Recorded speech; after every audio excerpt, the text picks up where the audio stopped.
So yeah, ever since some bigger YouTubers started posting videos about the number of cheat mods available in the game, the number of cheating accusations has increased 100%. Ever since Quickie Baby and a lot of others started posting people using aimbots, the number of times I've been accused of cheating in this game has been phenomenal. I mean, I've got probably a folder with about 12 or 13 clips of people accusing me of cheating just for the last couple of months alone. But I'm making a big mistake here because sometimes people are cheating. And I'm in my LTB here on highway, and I broke scenery. There you go. I have broken scenery. I broke fences getting into this bush. I have not been spotted. I've got 6 cents on this tank. I have spotted enemy tanks and have not been spotted in return. So I'm just sitting here, passive spotting. Made the mistake of breaking a fence. So when people are saying maybe that people are cheating, yeah, there's pretty much evidence of someone using a scenery mod, a mod that shows them on their minimap where scenery is broken. You can see, I still haven't been spotted. The only mistake I made in that game before getting hit by Artie is the fact I broke a fence. So, yeah, even though there were a lot of false cheating accusations going around, there are some that are legitimate. Anyway, let's get on to today's video.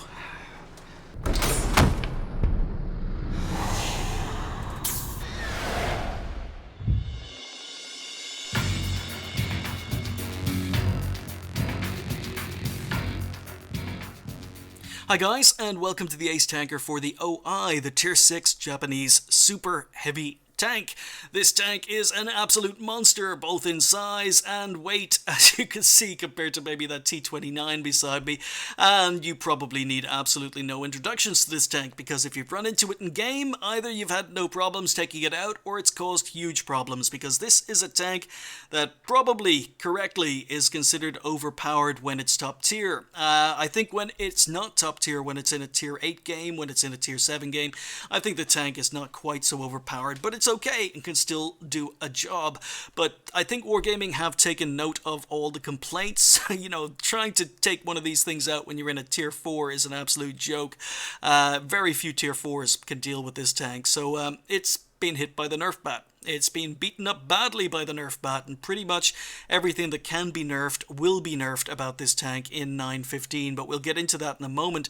So let's do a very, very brief history of the OI, because I talked about this tank when I was talking about the OI experimental a few months ago during that particular video, and at the time there wasn't a lot of information available out there. You know, there were question marks over whether or not the OI experimental and the OI ever existed, whether or not they were simply just concepts that Wargaming put into practice during the game. However, a lot more evidence has come to light since then, showing that these tanks actually probably did exist. The OI Experimental was the first Japanese super heavy tank, and it was designed in 1939 after Japanese tanks fared really, really badly against the Russian tanks. They just couldn't compete against Russian tanks, so a project was put in place to build a super heavy tank called the OI. Not the OI Experimental, but the OI, and it was a tank that was going to have a 105mm gun, which was unheard of at that time. Secondary turrets were going to have 75mm guns, and it was going to have 75mm of armor all round. That's pretty much been reflected in-game with the OI Experimental. This tank seems to have been built around 1940. However, it failed its trials. Unfortunately, the tank weighed 100 tons. It was just far too heavy for the suspension that was on the tank, and as a result, the project was scrapped. So the blueprints for the OI that in-game is now called the OI Experimental were supposedly destroyed towards the end of World War II. However, the project was revisited in 1944 by the Japanese because Germany had started developing or talked about developing super heavy tanks like the Maus and the E-100, and as a result Japan decided that, you know, maybe we should revisit our super heavy tank idea. So they got Mitsubishi involved, and Mitsubishi built this tank, which was also called the OI, which is why the Tier 5 is now called the OI Experimental. Now, the changes between the OI Experimental and the Mitsubishi version of the OI were huge. huge, a lot of changes.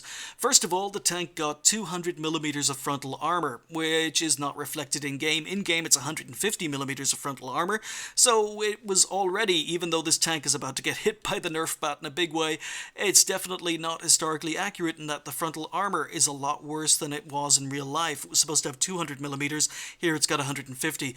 The turret armor in real life had 200 millimeters of armor all round, and again, in game it's only got 150.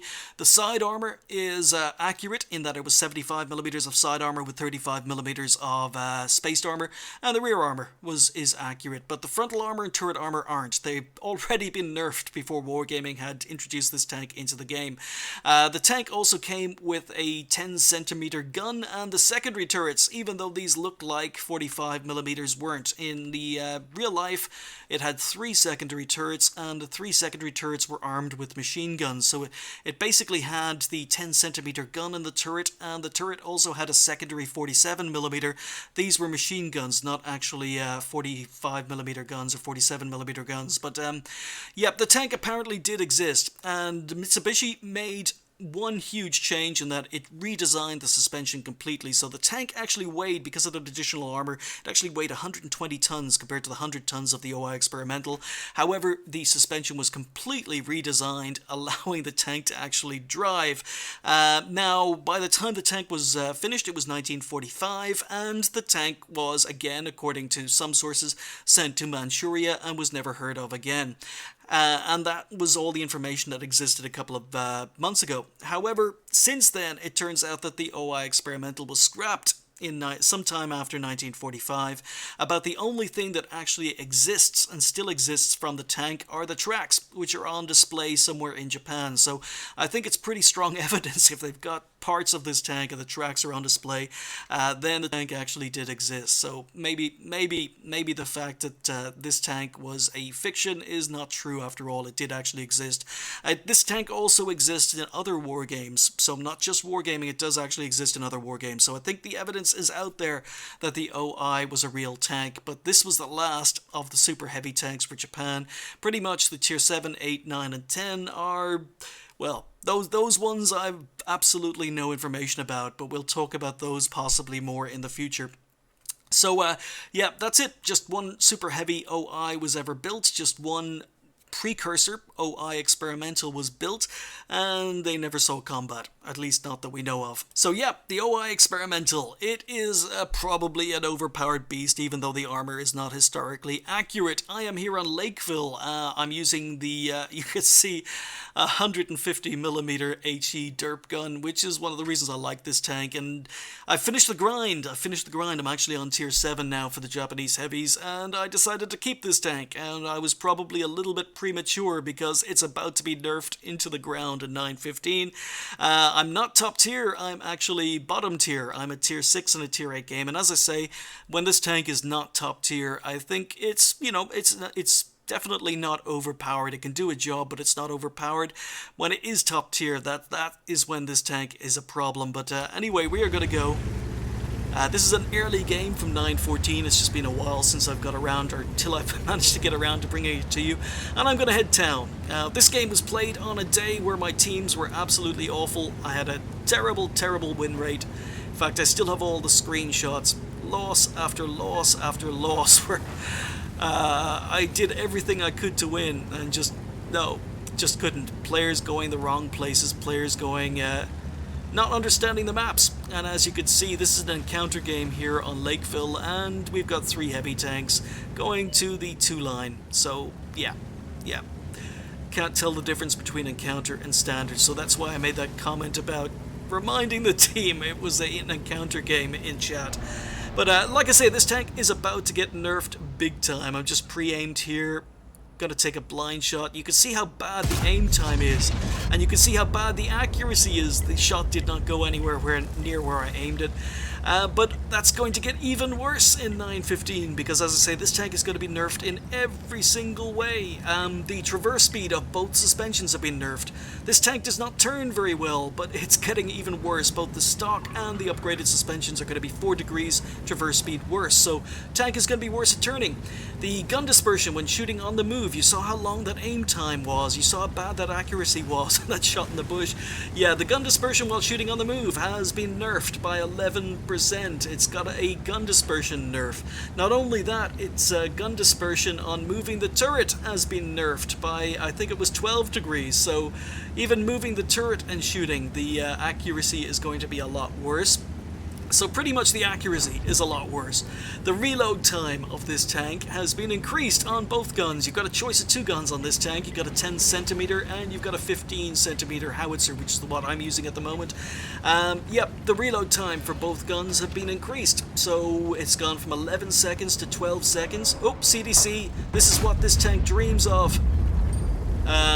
Oh, lovely target. But, yep, the reload time for the 10cm has gone from 11 seconds to 12 seconds, and the reload time for this gun, the 15cm, has gone from 25 seconds to 26 seconds. So you can see how long it's taking me to reload, but I want this CDC. I want this CDC. IS-3. No, I'm sure the CDC is still there, so we're pre-aimed for the CDC. Oh, there he is. And 888 because I'm firing HE. I love my derp guns, but yeah, as I said, I decided to keep this tank, and as a result, after the nerfs, I don't know whether it's going to be worth keeping, but yeah, so gun dispersion, reload, they've all been nerfed. Turret traverse has been nerfed as well. Not only accuracy during turret traverse, but turret traverse itself has been nerfed, and it doesn't have fast turret traverse. So it's gone from 20 degrees to 18 degrees turret traverse. And then finally, I think the last nerf that, off the top of my head, is the, what was the last one? Oh, the hit points have gone from 970 hit points. You can see I've got 970 here. It's gone down to 950, so it got a hit point nerf as well. But I'm a tier 6, tier 8 game, and the IS is side-scraping. He's doing very, very well. I'm making a mistake here because I was only halfway reloaded when I decided to pop out. And I end up taking a shot as a result, but it doesn't matter if the IS-3 is side-scraping because I'm firing HE, so we've just done 505 damage to the IS-3 with 2 shots. So as long as you're firing the HE, I don't think the howitzer is terrible. You can still do damage to tier 8 tanks, but there's a Yag Tiger 88 that was spotted in the middle, and I'm wondering, is he using this particular bush? You can see the aim time is just terrible. That looks as if it went where I aimed, but anyway, time to move forward. I really don't want to risk myself. As you see, if I drive and I end up around this corner, I'm still on a reload. The reload is bad, and it's going to get even worse on this tank, but just moving up, no shots. And you can see we're doing a whole 14, 15 kilometers an hour, so this tank is not fast. But having said that, as I say, this tank is just, it's completely overpowered. It's broken when it's top tier. As long as there aren't a lot of tier 6s on the enemy team, and you're in a scenario where you're mainly shooting tier 5s or you're mainly shooting tier 4s, this tank is just, it's unbelievably broken. So I think it deserved the nerf bat. And even though it's been nerfed every single way possible, I still think the tank is going to be a danger. I still think the tank is going to be a menace. So we take out an IS. I notice that the Tiger 1 is moving up, so I get into cover. Now there's a 110 around this corner. There is 2 RT in play, so I'm a little bit hesitant about driving out around this corner and driving out of RT cover. I noticed that the Tiger 2 is still there. Now there's a Type 64. So I decide, you know what, I'm going to risk it. I'm going to risk it. I want to change my engagement here. I want to go down, engage the Tiger 2, maybe the Type 64 if he's still around. I risk taking a hit, and I take one from the OI, but come around the corner, finish off the Type 64. This is just how deadly this tank can be. And we're going to go down. I was originally planning to ram the Tiger 2, but okay, no point. So we're just going to play carefully. I've got no tanks. I've just lost a Tiger 1 that was behind me.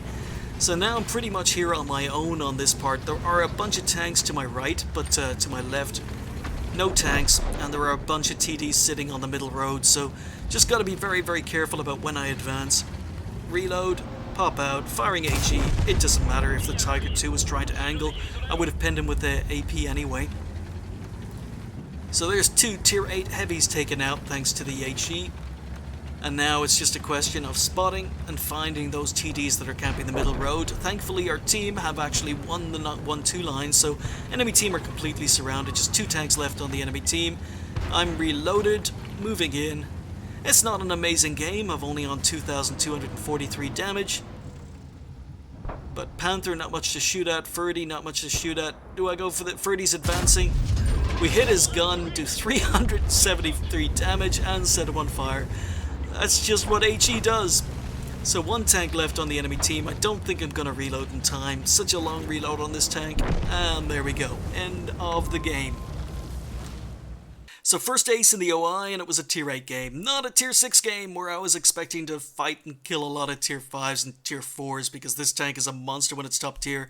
I did have a game like that. I might bring it to the channel later on sometime in the coming weeks, but yeah, no, this was my first ace. It was a tier 8 game, so I'm happy. I finished with the tank. I've moved on to tier 7, but we finished top on XP with 1367, and even though our damage was not amazing, you gotta remember, tier 6, tier 8 game, firing HE, only managed to pen 1 shot, and that was 888 damage, so that was the huge amount of the damage I actually did on the CDC, 4 kills. So the nice thing about being a tier 6 and firing a derp gun is you can shoot tier 8s, and even if you don't pen, you're still going to do damage, and because you're shooting higher tier tanks, you're going to earn more XP.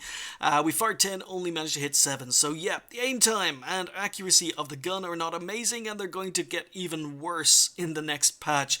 So it's going to be interesting to see how the tank plays. I might have to take it out for the odd game, because I did decide to keep it after this game, because it's just unusual and different. Unlike the OI Experimental I sold, I didn't think that was worth keeping, but this one, because of those rare occasions where you get into a tier 6 game and have nothing but tier 4 shooting you, I thought it was worth keeping just for the lol factor. But yeah, it's going to be interesting. Going to have to pop into it again. Received 3 hits and managed to bounce 2, so, you know, one of them was a Type 64 and the other was an OI, or was a 110 that I gave my side to, but I knew I was going to get hit anyway, so I was fine with that. 5 destroyed, or 5 damaged, 4 destroyed, and 1171 assistance damage.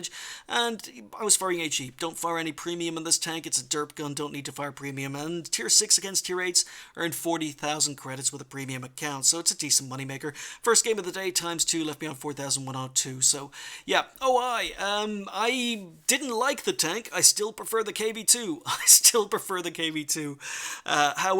However, it did have its moments, and it can do a job against higher tier tanks, but yeah, it deserved to get hit with the nerf bat, because some of the games I played where I was top tier heavy were just ridiculous. Absolutely ridiculous. Tier 4s that couldn't pen you, so it probably deserved the nerf bat, but the main issue was the fact that tier 4s couldn't pen you, and that's still going to be an issue for tier 4s and tier 5s. I mean, the fact they've nerfed the gun, it's not as if this gun was doing a lot of damage. It can do a lot of damage, but they've nerfed the gun, they've nerfed the traverse, they've nerfed the hit points slightly, but I don't think it's going to change the tank that much. It's still going to be an absolute monster when it's top tier against tier 4s and tier 5s, but we'll have to see. We'll take it out for another spin when that happens.